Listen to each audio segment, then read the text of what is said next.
Hello everyone, welcome back to Initial Solution. In this video, I will show you how to change voice on Google Maps. So let's have a look now.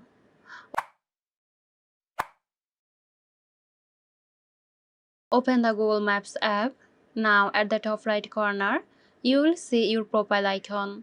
Tap on it, select Settings, scroll down a bit and click on Navigation Settings.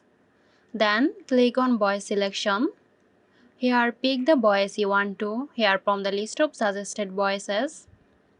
Click on it and this will save the voice automatically. Hope you found this tutorial helpful. Stay tuned for more helpful tutorials here at Initial Solution. This video is sponsored by Zerosoft. Zerosoft offers graphic design, UI UX design, digital marketing and web development. Elevate your brand with Zerosoft today. For more details, check the description box.